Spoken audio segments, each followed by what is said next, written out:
Jared Diamond. Have you heard his name elsewhere in some other context? When you get time, you should, yeah, Vishanjit, which book Vishanjit? He is a polymath there. Do you understand what is the meaning of the term polymath? What is a polymath? Guns, Germs, and Steel, absolutely. He has written books which span areas like biology, botany, environment, history, anthropology. I was amazed at his spread of knowledge. I was amazed at the spread of knowledge. If you get time, you should read Guns, Germs, and Steel, which is geopolitical in nature, which is partly historical. You will really be wowed at this person's knowledge. Yeah, when you get time, you can just look at some of his Google videos also. I mean YouTube videos also. Sorry. So it is the same guy. Okay, Evil Quartet. So he identified this term that there are 4 reasons, hence the name quartet, and they are causing biodiversity depletion, and hence the term evil. So evil quartet. So what does he say? By the way, I'll just pause here. It is Pulitzer, is it? Pulitzer, I didn't know, Vishanjit. Good, you are knowing it. I didn't know he got a Pulitzer for that. Good. So I know that there are some of you who are having hobby as reading. Trust me, that's one of the best hobbies to have. Okay, continue to do it. Vishanjit, I know you are reading it. I know Abhishek has is a book. Abhishek, I know he reads a lot of books. Not that if you're not reading a book, it would be a disadvantage, but it kind of it's a hobby. If you can have it, it is really good. But if you don't have it, also it's okay because you're anyway reading for 8-10 hours or even more. But those who have the habit of book reading, they have a small delta advantage. Let me admit that they do have a small delta advantage when it comes to 2 aspects. When it comes to 2 aspects, one is essay and other is interview. Depends on the question that is asked, but generally, because you would have read so much that at the right time, if the neurons in your head are making the right connections, you end up saying a lot of facts in a coherent way that will impress the board. Yeah, provided the question is knowledge based. Sometimes the question is personality based, case study based. Those are different. But if you are having this habit of reading books, that really helps. If you have not yet developed, it may not be a bad idea to cultivate it now. Okay, great. Okay, so let's move into the 4 major causes. Evil quartet. The first cause that he identifies is habitat loss and fragmentation. Habitat loss is very simple. We all know that. What is it? Amazon forest. Okay, so Amazon forest, let's say that it is some 100 million square kilometers. Okay, 100 million, I told it a little excess. Let's say it is 10 million square kilometers. Okay, now out of those 10 million square kilometers, let's say there is this gentleman who happens to be the president of Brazil. He says industrialization is important. Forget Amazon, destroy Amazon, log Amazon, and convert it into industry and agriculture. Okay, imagine there is a president like that. Do they have a president like that who had this policy? Yeah, Bolsonaro, excellent project. Bolsonaro. So Jair Bolsonaro is notorious for his anti-environmental laws, and he is considered as one of the person who is responsible for the fast-paced depletion, not just of the forest, but also the native forest dwellers there. Yeah, because obviously even the forest dwellers come in touch with the construction guys. The forest dwellers will have bows and arrows, but the construction guys will have guns. Yeah, so there is no comparison. Okay, so habitat loss and fragmentation. Now that is habitat loss. Okay, that is habitat loss. But what is habitat fragmentation? What do you do to cause a habitat fragmentation? Loss is clear. See, when I have Amazon forest, let's say I have X square kilometers. Yeah, so this is my forest. This whole area is my forest. Then what I have done, I have destroyed this area completely. As in, I have deforestation. I've done deforestation. So this is my deforestation. Forestation. So now what has happened? This has resulted in a habitat loss for all the species. So either the species have died here or they have run deeper into the forest. They have run deeper into the forest. That is habitat loss. But in habitat fragmentation, I have not destroyed the forest. All that I have done is I have made a road that runs right in the Yeah, that's correct, Abhishek. That runs through the middle of the Amazon forest. Just runs right in the middle of the Amazon forest. I've made a road.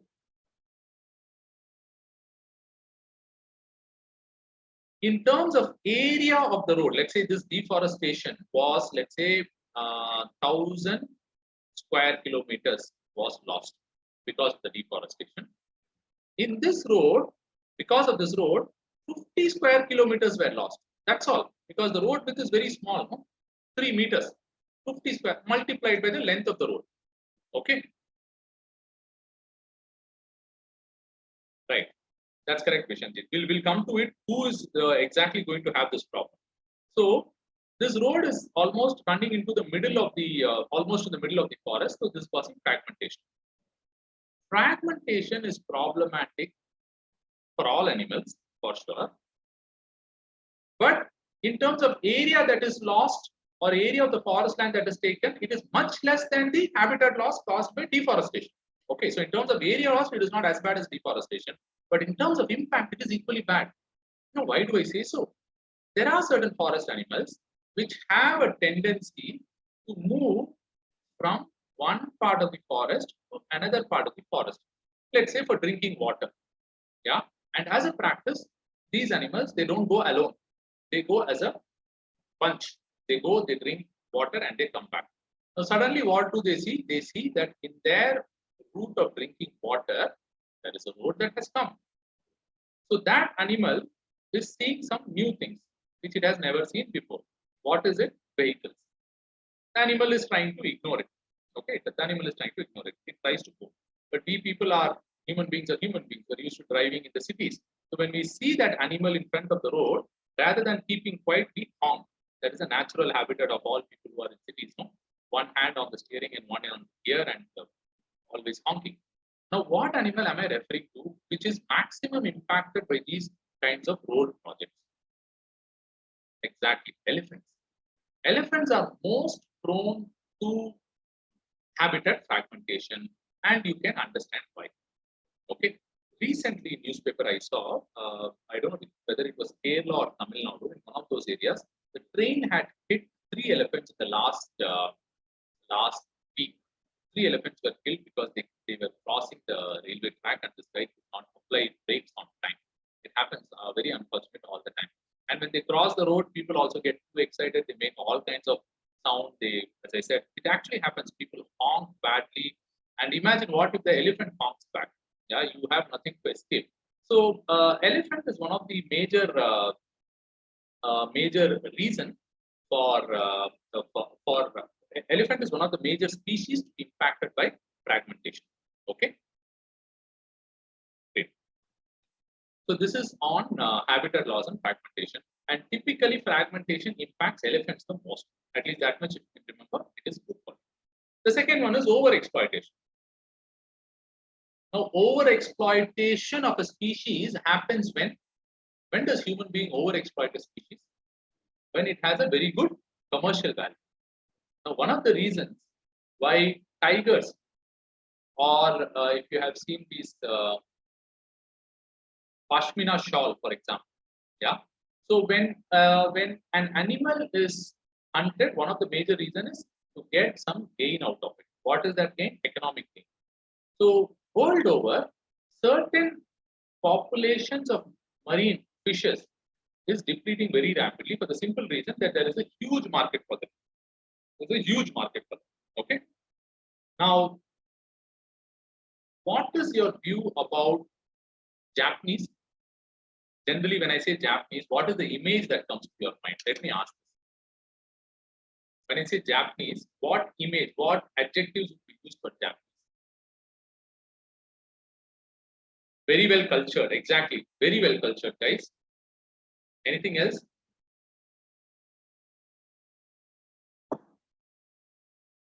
Cultured, disciplined, methodical, eat a lot of fish, okay? Punctual, all of that. Yeah, so one of my friends who had to go to Japan for 2 weeks, sushi comes to your mind. Yeah, that's true. Eat whales, Bhavna, yeah. So that was the ultimate thing that I was about to say, hardworking. So, which means when I say Japanese, all of you have excellent adjectives for them. No? hardworking, punctual, family-oriented.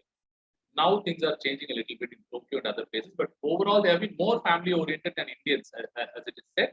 So you can think of all the good things about Japanese. Yeah. Now, one of my friends, as I was saying, he was going to Japan for 2 weeks on a short assignment. So in our company, they used to do a culture acclimatization program, as it is called, wherein you try and do the basic things that is expected.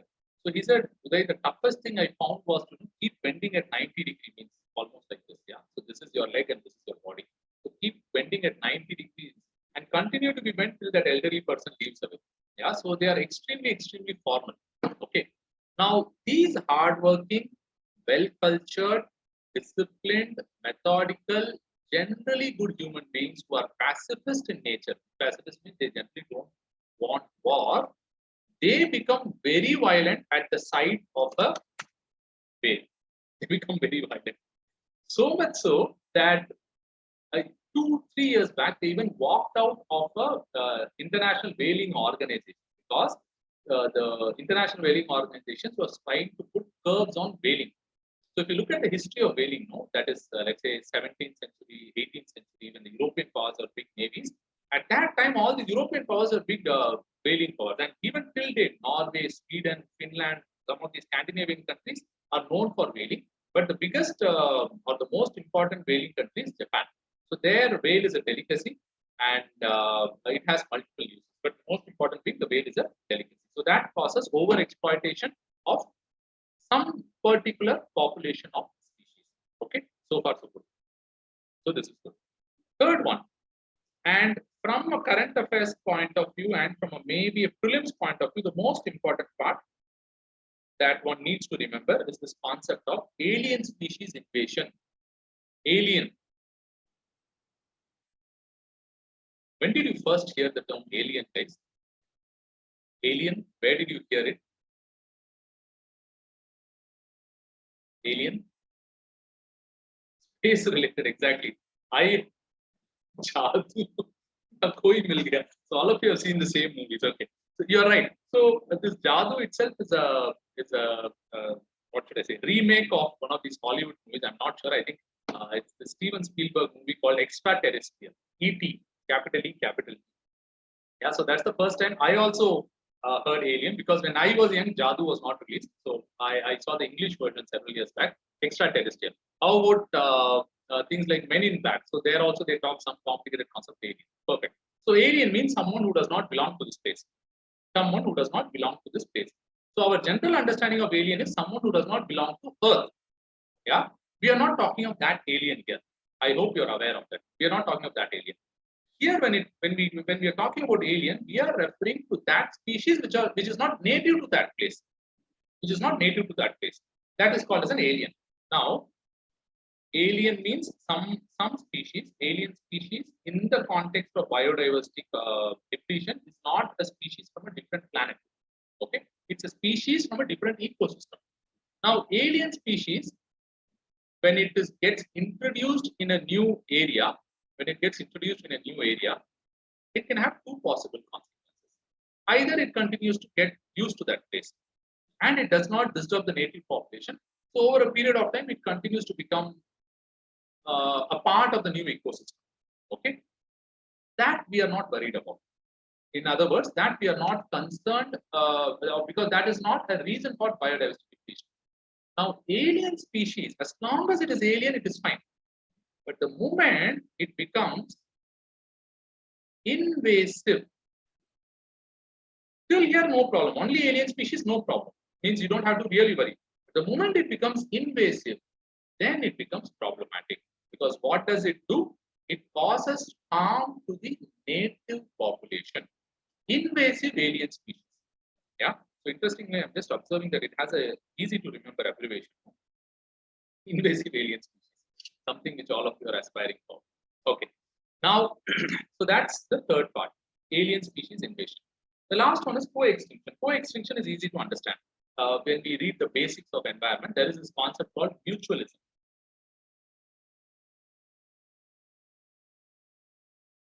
So mutualism means what? Both the species are having a symbiotic relationship, means a mutually profitable relationship. In that, if one species dies, it is obvious that the other species will also die. Okay, so that is called coextinction. So habitat loss and fragmentation, overexploitation.